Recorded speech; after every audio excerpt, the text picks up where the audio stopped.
first meeting of the 1995-96 year of the Tristates Club.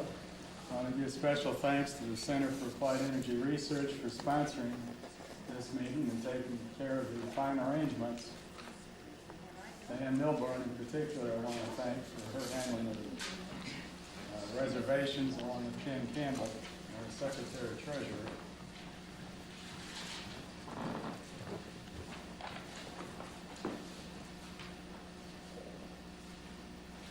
On our meeting schedule for this year, our next meeting is planned for Charleston in January.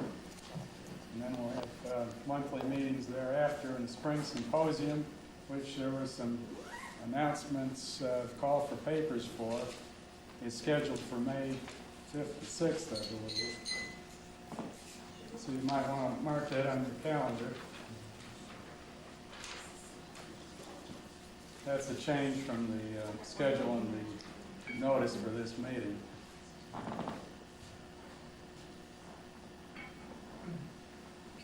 have a couple other items of business to mention to the club today.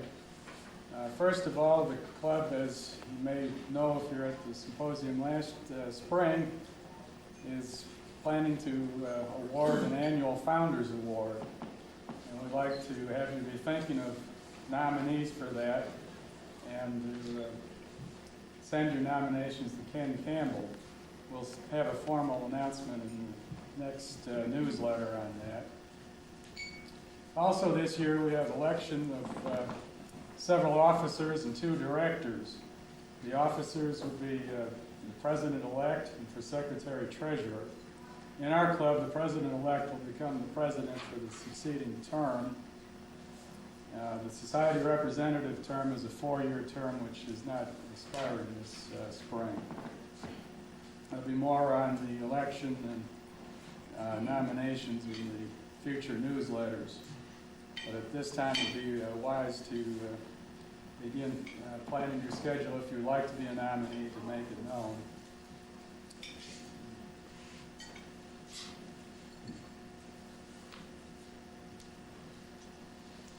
All right, then it's my honor and privilege today to introduce our speaker, Dr. Peter Smirniotis. He's an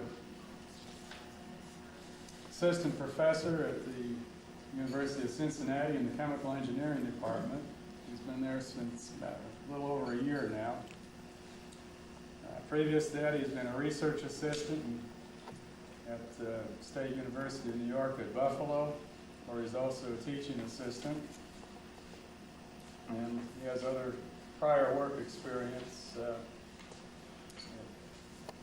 prior to that time. He has completed his PhD in chemical engineering at the State University of New York at Buffalo. And he has published and is quite interested in zeolites and catalysis. Has several different interests in those areas, from NOx to reforming, and even the little alkylation and of isoparaffin and olefins, as well as interest in stability of chemical reactors and mathematical modeling of zeolite-containing reactors. He has, as I mentioned, numerous publications, and tonight he's going to speak with us on the employment of zeolites and catalytic reforming and catalytic cracking. Thank you very much. I would like to thank you for the invitation, especially Dr. Davis for this kind invitation. And it's my real pleasure to be here with all of you. As you just heard, I am assistant professor at the University of Cincinnati for the last year. And my main interest is in catalysis and reaction engineering involving zeolites and other catalysts.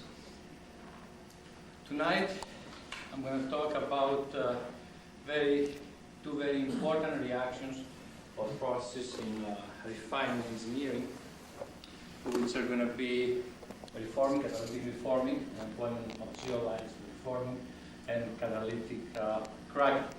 I'm going to give you a flavor of some of my previous experience on this type of reactions.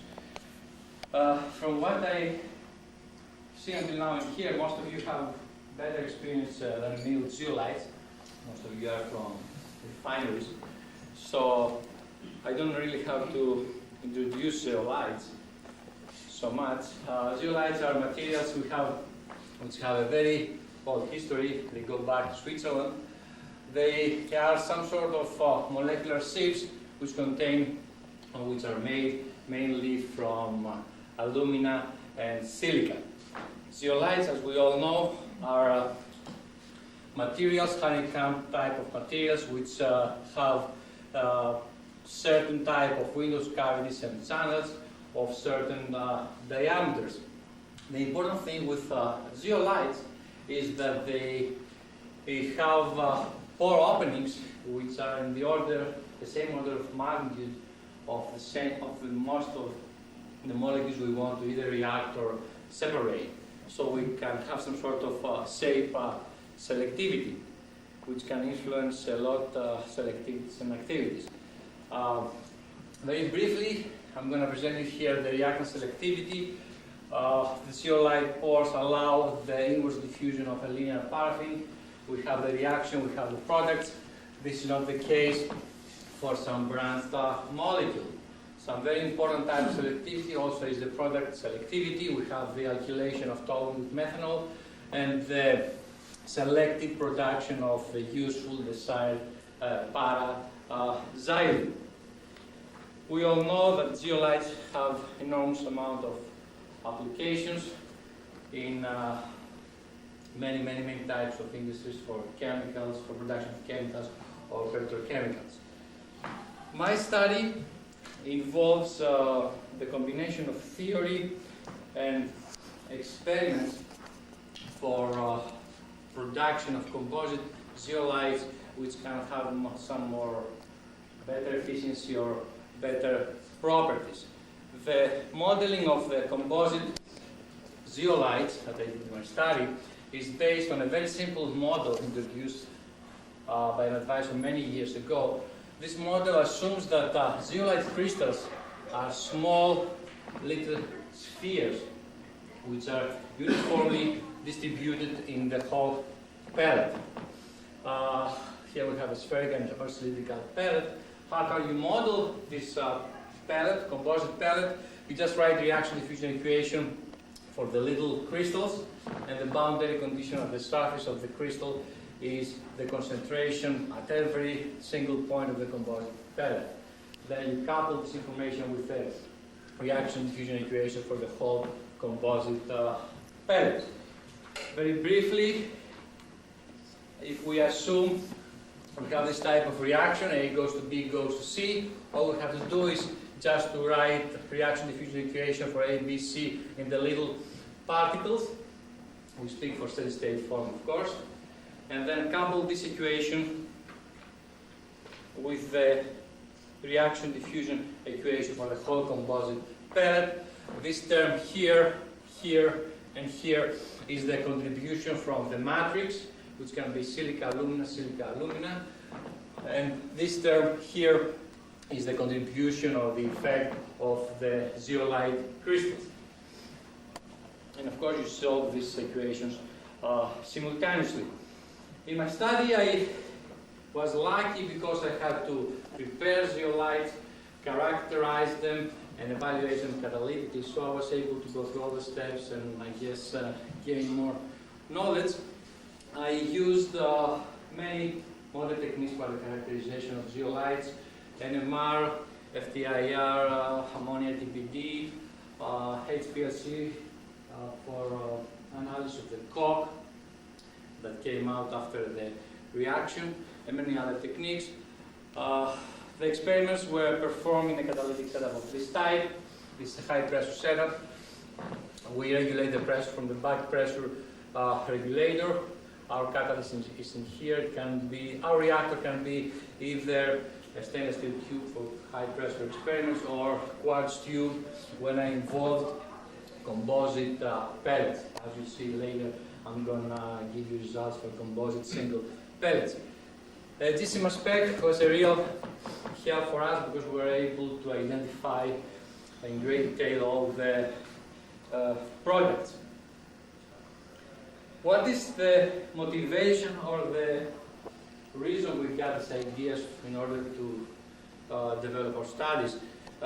Originally, we did some preliminary experiments with individual zeolites and probe hydrocarbons, and on the other hand, we use alumina or silica in order to find the properties of this type of materials. Zeolites exhibit relatively lower metal dispersions. On the other hand, they have all these magic properties of acidic materials. The alumina or the non-crystalline matrix was not so good for catalysis, but the platina or the metal dispersion was better. On the other hand, the diffusion of reactants through the matrix was an easier step. So the idea is let's combine together these two types of materials and see what we can get. The first part of my talk is related with the combination of composites made of zeolite beta and gamma alumina for reforming ornithines. As we all know, the traditional reforming catalyst is acidified gamma alumina with bimetallic combinations. The last few years, Chevron used L-zeolite, basic L-zeolite for reforming of naphthas. So in our studies we use zeolite beta. Zeolite beta is a large pore zeolite which has, as you'll see, some very certain advantages.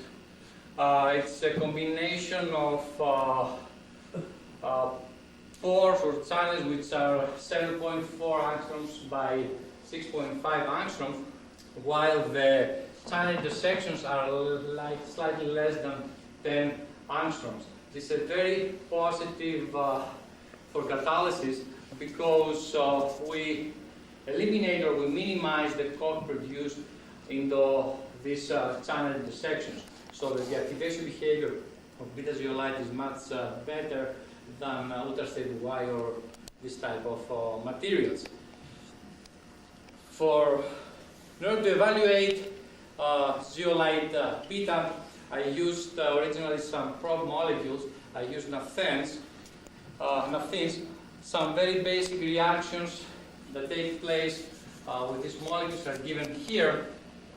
Today EPA doesn't want the production of aromatics in the gasoline pool, but we can very easily play with the reaction conditions and go selectively to various types of reactions. The products and the results I'm going to present today are mainly related to this reaction, the production of benzene. Let's see this first reaction. We have the aromatization of methylcyclopentane, which takes place originally on the platina sites. We carry out some dehydrogenation here, and then on the process acidity, we carry out the isomerization enlargement of the C5 cyclic ring of methylcyclopentane to a C6 cyclic ring. Then further dehydrogenation gives us benzene. Some other very important reaction which makes zeolites famous is the bimolecular alkylation reactions. We have the alkylation of either naphthene, some naphthene, or some aromatic with light paraffins or olefins via a carbonium mechanism or a carbenium mechanism, as you can see here. These are the main reactions that I was involved in my study. So what I did is I took methylcyclopentane and methylcyclohexane and I tried to see the performance of these composites. I mixed gamma alumina with beta zeolite, both supported platina, and as I expect now, there is a synergism from the coexistence of these two types of catalysts. This is demonstrated on this figure where epsilon here is the parameter, the main parameter in my studies. When epsilon is 0, we have pure gamma alumina. When epsilon goes to 1, we have pure zeolite.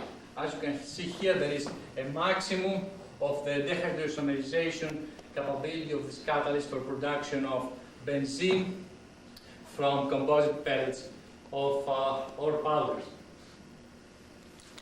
This is due to the synergism, as I said, of these two functions. Gamma alumina represents the metallic function, beta zeolite represents the acidic function of the catalyst. Any questions? Different behavior was observed with methyl cyclohexane. When we have pure gamma alumina, we have a lot of dehydrogenation, reduction of toluene. When we increase the amount of zeolite, we decrease the toluene, we increase the selectivities of larger aromatics. In addition to these studies, I observed that catalysis with composite powders or composite pellets didn't have any difference for the products for the selectivities of products. I tried in my study to determine the effective diffusivities over these materials. So I had to do a little bit of theory. I assumed that a reaction rate of this type can represent the reactions that take place. I used generalized effectiveness theory, generalized Thiel modulus theory, in order to determine the effective diffusivity of these composites. We are able to know, we solve together simultaneously this equation here and this equation here, which is related with the effectiveness factor. We can determine very easily the effectiveness factor from experiments we do by using the same mass of catalyst in powder or composite pellet. So we know the effectiveness factor, we know L, we solve these two equations simultaneously and we're able to find the effective diffusivity. The importance with this type of materials is the effectiveness factor as a function of epsilon. We see the effectiveness factor is in the vicinity of 0.7. The important observation of these materials is that the effective diffusivity of composites having even 80% zeolite drops slightly with respect to the case of pure alumina. This is attributed to the fact that the small amount of alumina which is incorporated here gives some pathways for the reactants to diffuse in the center of the pellet and allow the reaction to take place. You see a slight, small drop of the effective diffusivity. What about the 100% zeolite? I haven't done experiments with 100% because I was very successful on making strong pellets. Pure zeolite cannot give strong pellets. It's very well known industry. Gamma alumina actually is used as a binder. So if you go to higher percentages of zeolite, you're not able to have good pellets.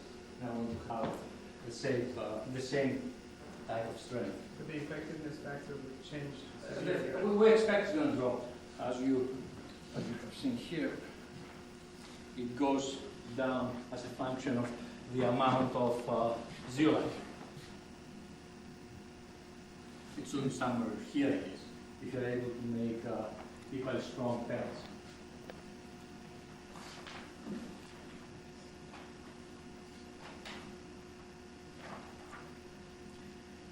The disadvantage of these materials is that the time on stream behavior is not very good. As we expect, the large amounts of acidity has a very negative effect on decreasing the activity very fast as a function of time. These experiments are with methyl cyclopentane, these experiments are with methyl cyclohexane. You see the activity goes down very fast.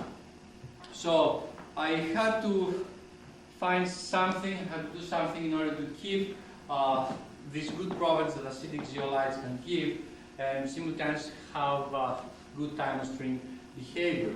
The answer was dealumination. If we do some successful dealumination and balance or control the acidity, we are able to get much better results, as you'll see in a while. So what I did is I prepared the following, this type of materials. If we start with B1, we have a non-dealuminated zeolite with silicate to aluminum ratio 28 and small amount of platinum. When we go down, we increase the extent of dealumination, we increase the silicate to alumina ratio, and simultaneously we increase the amount of platina we load. So what's happening is that for materials which are in this range here, we have an optimum behavior and very excellent time of stream activity. So if somebody examines the dehydroisomerization capability of these composites, with methyl cyclopentane we produce benzene, ethyl cyclopentane we produce toluene. We have a very steep maximum for B3 catalyst. The silicate to alumina ratio zeolite beta 130 gives a very steep maximum of dehydroisomerization capability.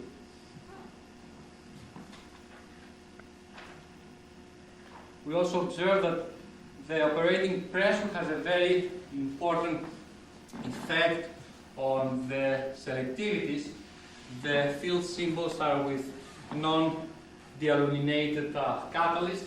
You see the activities and selectivities are low. When we use the dealuminated catalyst, we go to much higher values, and of course there is a very pronounced maximum of the selectivities. The important observation and the useful information is the time on stream behavior. This line here, this curve here, is with non-dealuminated catalyst. You see within 2 or 3 hours, the activity drops from 85 to almost 50.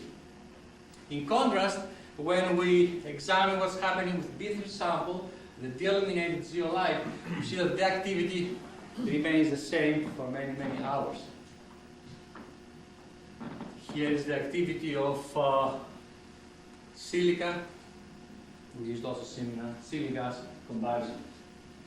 And of course, the aromatic selectivities are very high. Now you're going to tell me EPA doesn't want gasoline with a lot of aromatics. We can play around with the conditions and we can change easily the spectrum of the products. But the important here is that we have very good time stream behavior if we control the silicate to alumina ratio and the platinum loading of the catalyst. Some general conclusions. We can say that the balancing of the Bronsted acidity and the platina loading can maximize the dehydroisomerization of enough things.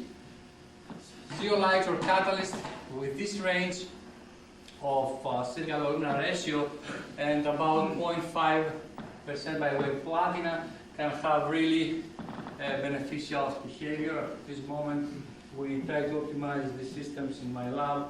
We try to see how other zeolites behave, how do they behave with industrial naphthas. We're getting some very interesting results. The hydrogen pressure, of course, is a very important factor in our studies. We found that the effect of naphthins have a very strong effect on the behavior of the catalyst. And of course, dealuminated catalysts have excellent, very good time stream behavior. What is the effect of sulfur on these catalysts? I didn't check sulfur with this catalyst exactly.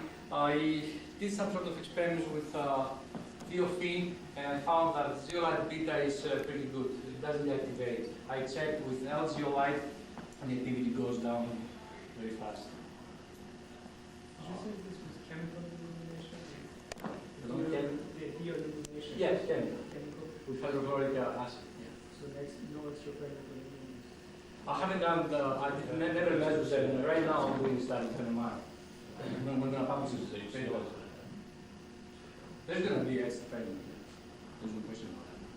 We found also that different zeolites can be eliminated with different methods. You cannot be eliminated with zeolite with hydrochloric acid.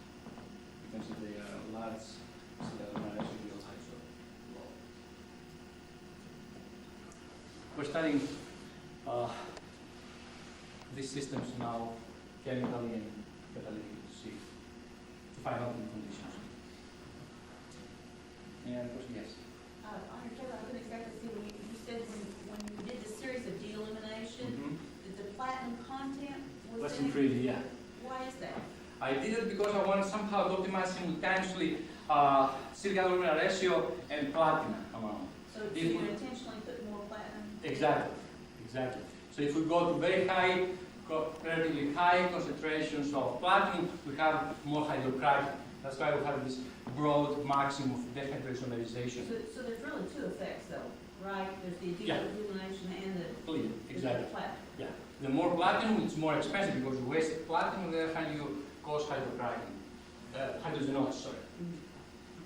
Do you ever think of using experimental design to study both factors at the same time? I mean, right now you've got two highly correlated variables, and the aluminum goes down, the platinum goes up. And they're very correlated.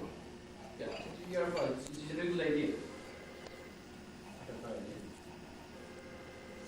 How did you put the platinum on, and how did you confirm that it was on the zeolite and not on the aluminum? I did impregnation, chemical impregnation, and then hydrogen absorption to find the dispersion of platinum, which is relatively low. Relatively low, because during the activation step, we force platinum atoms to move out of the pores. Off the On the zeolite, zeolite, exactly. on the Yes, aluminum. that's why I said that zeolites, at least in our study, have relatively low dispersions in contrast to alumina. That's why I call alumina as the dehydrogenating agent. And the zeolite is more the acidic function of the catalyst. You verified when the dispersion was actually different? Yes, yes. Then, What kind of dispersion difference?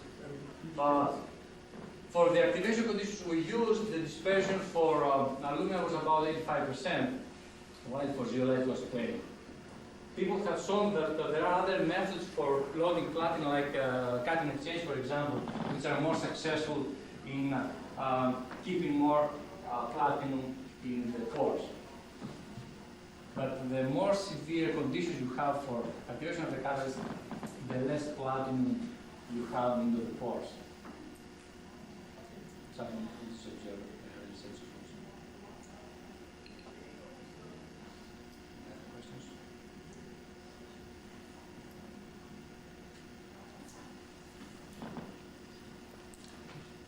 Now I'm going to go to the next part of my talk, which is related more with cracking. A few years ago, mobile researchers started using small amounts of ZSM5 as a mixture with ultrastable white or white hydroxide in order to alter the selectivity at a small expense of the yield. So my purpose here is to compare the performance of zeolite beta as a possible additive in comparison with ZSM5. As you will see, some unpredicted results came up.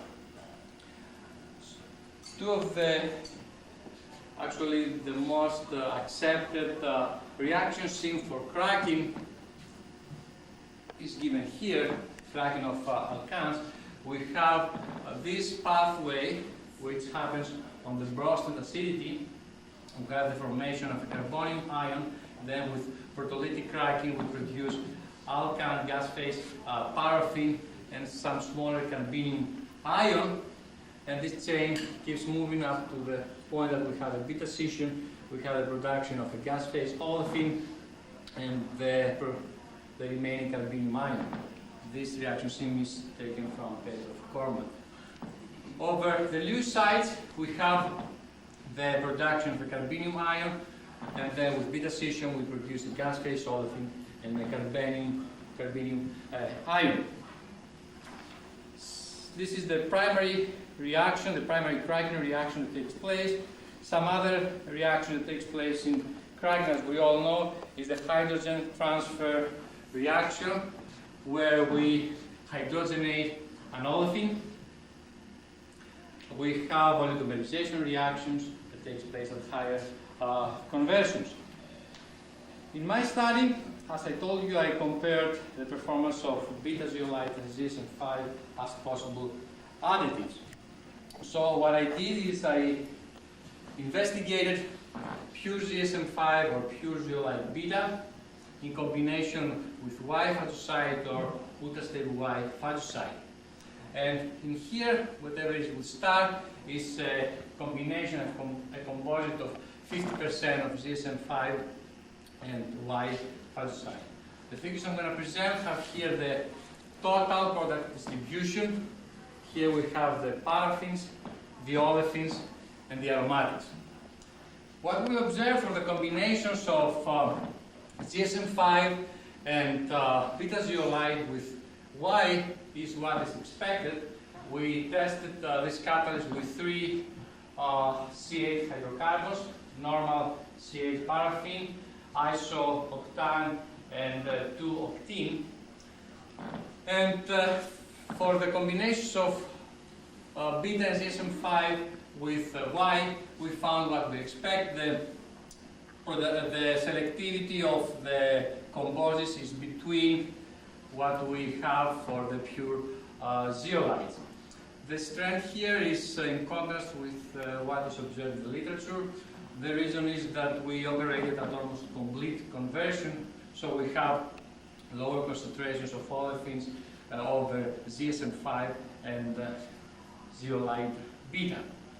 This is as expected, nothing unexpected.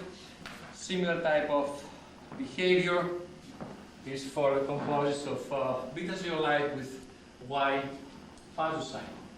Similar trends.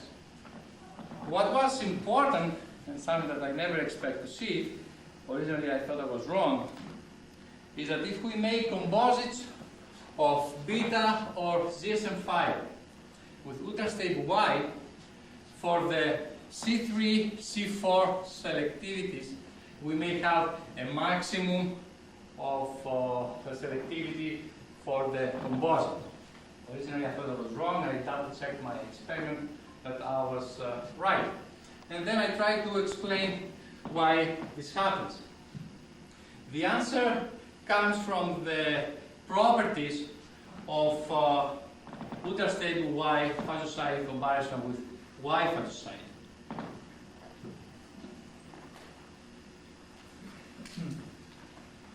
Similar behavior is observed also for ZSM5 composites with ultra-stable Y. What's happening is the following. During the dealumination, the steam dealumination of Y phagosite for production of ultra-stable Y, we decrease the aluminum content of zeolite. So ultra-stable Y has less aluminum, and on the other hand has more Lewis sides. This has the following effect. This favors to a high extent the cracking through this pathway, which favors higher production of olefins and less paraffins. You observe here we have production of paraffins.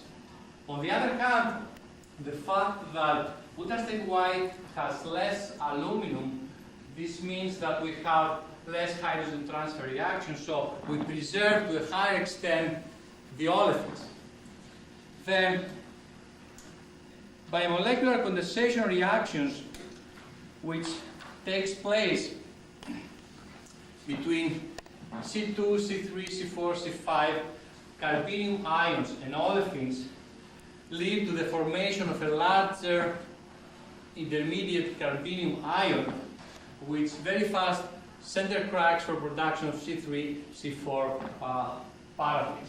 This reaction takes place to a higher extent over ultra-stable white hydroxide for the reasons I just described, the fact that we have less hydrogen transfer reaction, so we preserve the olefins, and we have more uricide, so we produce more olefins.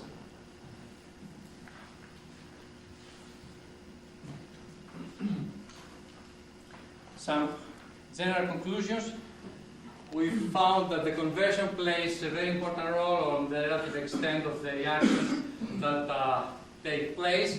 The non-additivity behavior we observed here is due to the properties of ultra-stable Y-based composites, and this attributed by molecular condensation reactions followed by fast center cracking, which lead to this maximum selectivity of C3, C4 paraffins. The comparison between ZSM5 and beta zeolite as possible additives says that ZSM5 favors to a higher extent aromatics, something which is not very desirable for the trends of gasoline today. On the other hand, beta zeolite favors to a higher extent cracking and production of branched light paraffins, which are desirable molecules for alkylation reactions. So it seems to be that beta zeolite has a better future as a possible additive in cracking reactions. And in order to summarize my presentation, we saw that the balancing of the platinum size with the bronze acidity of zeolites, especially zeolite beta, can lead to a very good reforming catalyst with very increased activity as a function of time on stream. We believe that this property is unique with zeolite beta. In my lab I proved that there is some other zeolite similar to beta which has a pretty similar behavior, and this is due to the fact that the channel intersections are less than about 10 angstroms, which do not allow the existence of coupled precursors, so the deactivation is much less than ultra-stable Y or Y fungicides. I never discussed about this here today. We found that synergistic reactions can lead to the unpredicted behavior of ultra-stable Y-based composites. Our composite pellets show very favorable diffusional properties, and I proved that the proposed model describes very accurately the behavior of composite pellets. I didn't present here some other results I have from some other paper. I used the cracking of bromhexane as a probe reaction, and I proved that experiments and theory have very good match. And I'm going to finish my talk here with the last response. My present research areas are in the areas of NOx reduction from stationary and mobile sources for simultaneous removal of toxic gases. We're trying to optimize 12 member ring pore zeolites for reforming. Trying to start photocatalytic reactions for water and gas streams. And I'm interested in the strong alkylation of paraffins with olefins.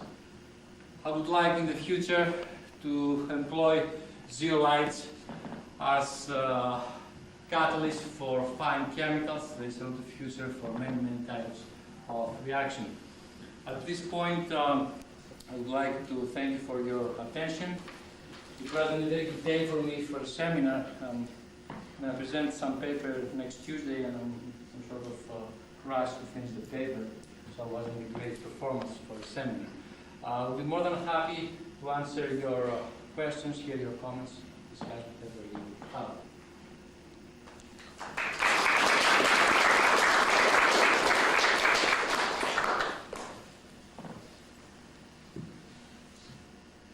order to invoke your Lewis-driven mechanism to practice, you need to be able to abstract the hydride from a paragraph, right? Exactly.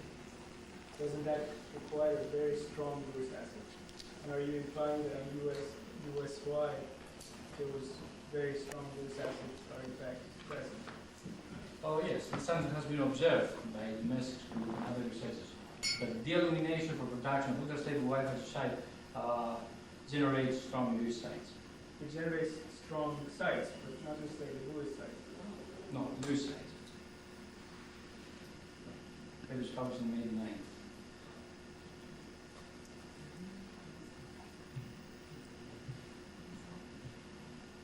Any other questions or comments?